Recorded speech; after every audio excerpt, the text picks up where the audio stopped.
السلام علیکم ورحمۃ اللہ وبرکاتہ۔ سردیوں کے لیے نسخہ خاص لے کر آپ دوستوں کے لیے حاضر ہوا ہوں۔ آپ سے گزارش ہے، اگر آپ دوستوں نے اب تک ہمارا چینل سبسکرائب نہیں کیا تو پلیز ضرور سبسکرائب کریں، تاکہ آل سبسکرائب کریں تاکہ ہر نئی آنے والی ویڈیو آپ تک بر وقت پہنچتی رہے اور آپ ہمارے پروگراموں سے مستفید ہوتے رہیں۔ یہ جو میں آپ کو نسخہ بتا رہا ہوں، متعدد بیماریوں سے یقینی چھٹکارا ملے گا آپ کو۔ آپ بنائیں نسخہ، خود بھی کھائیں، چھوٹے بچوں کو بھی کھلائیں اور اپنے دوستوں کو گفٹ بھی کریں۔ آپ نے یہ میرا پروگرام شروع سے لے کر آخر تک سننا ہے۔ یہ جو نسخہ بھی حاضر ہوا ہوں، اس کو ہم اپنی زبان میں تل شکری کہتے ہیں۔ تل شکری بنانا کیسے ہے؟ اپنے مزاج کے مطابق، اگر تلوں کو بھوننا چاہیں ہلکا ہلکا بھون سکتے ہیں، ورنہ تلوں کو بھوننے کی ضرورت نہیں ہے۔ کوشش کریں تیل ڈالیں، سفید تیل لیں۔ تلوں کی بھی 3-4 اقسام ہیں۔ تیلی ہوتی ہے، ایک تیل کالا تیل ہوتا ہے، ایک سفید تیل ہوتا ہے، 3-4 اقسام ہیں۔ کوشش کریں سفید تیل لیں۔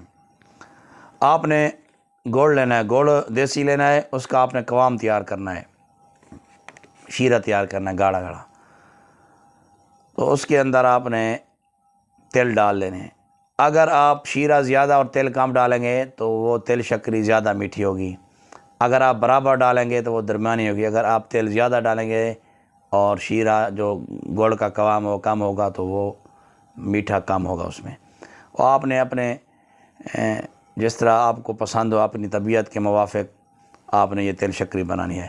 اچھا، جب آپ اس قوام کے اندر، یعنی جس کڑھائی میں یا جس برتن میں آپ نے گڑ کا قوام تیار کیا، گاڑھا شیرہ تیار کیا، وہ گرم گرم میں ہی آپ نے تیل ڈال دینے ہیں۔ اس کے بعد آپ نے ساتھ ایک بالٹی بھی بھری ہوئی ہو پانی کی، آپ نے ہاتھوں سے ایسے جب نیم گرم ہو، قوام تیل ملے ہوئے نیم گرم ہو جائے، ایسے پہلے لکڑی سے یا کسی چمچ سے ہلاتے رہیں۔ جب وہ نیم گرم ہو جائے، یعنی کہ ہاتھ سے اٹھانے کے قابل ہو جائے، ایسے اٹھاتے جائیں اور ایسے گول گولنا ہاتھوں سے، جیسے آٹے کا خواتین پیڑے بناتے ہیں، اس طرح آپ بناتے جائیں، لڈو بناتے جائیں۔ اور اگر وہ زیادہ گرم ہو تو ساتھ ساتھ پہلے ہاتھ بھی گیلے کر لیں پانی سے، طریقہ ہے۔ بس آپ لڈو بناتے جائیں، صبح شام ایک ایک لڈو کھائیں، اور فائدہ کیا ہوگا محترم قارئین؟ یہ تل شکری اس سے بہت فائدہ ہوتا ہے، اس کے بہت فوائد ہیں، آپ غور سے سنیں۔ اگر بچے بستر پر پیشاب کر دیتے ہوں، یا آپ دوستوں میں سے، ماؤں بہنوں میں سے کسی کو بار بار پیشاب کا عارضہ ہو، تو یہ تل شکری کے لڈو کھانے سے آپ کا یہ مسئلہ حل ہو جائے گا۔ مثانے کی کمزوری حل ہو جائے گی، مردانہ قوت بحال ہوگی۔ اسی طرح پٹھوں کے اندر کمزوری، کمر درد، عورتوں کے لیے بھی بہترین ہے یہ۔ اور جو بندے چل نہ سکتے ہوں بالکل، ان کو یورک ایسڈ ان کا بڑھ گیا ہو، تو یہ تیل استعمال کریں۔ اور اسی طرح سردیوں میں استعمال کریں۔ گرمیوں میں آپ بھی اسے تل شکری کو استعمال کر سکتے ہیں، لیکن آدھا آدھا لڈو۔ اور سردیوں میں تو آپ استعمال کریں، سردی نزدیک ہی نہیں آئے گی، بلا ناغہ کھائیں، عمدہ چیز ہے۔ اور جن بچوں کی قد چھوٹی ہو وہ بھی اسے استعمال کریں، انہیں بہت فائدہ ہوگا، بہت فائدہ ہوگا۔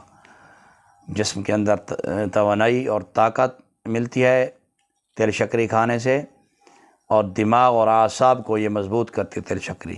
پٹھوں کا کھنچاؤ، پٹھوں کا درد، سر میں درد، اسی طرح دماغی محنت کرنے سے تھکاوٹ، کمر درد، سستی، سب غائب ہو جائے گی۔ اس طرح جس طرح گدھے کے سر سے سینگ غائب ہو جاتے، ایک مقولہ ہے، تو یہ سب بیماریاں آہستہ آہستہ ختم ہو جائیں گی۔ بس آپ نے یہ 6 ماہ جو سردیوں کے ہیں، کم از کم سردیوں میں تو تل شکری بنا لیں اور خود بھی کھائیں، اپنے چھوٹے بچوں کو کھلائیں، ساتھ ہمسایوں کو اور دوستوں کو گفٹ کریں۔ السلام علیکم ورحمۃ اللہ وبرکاتہ۔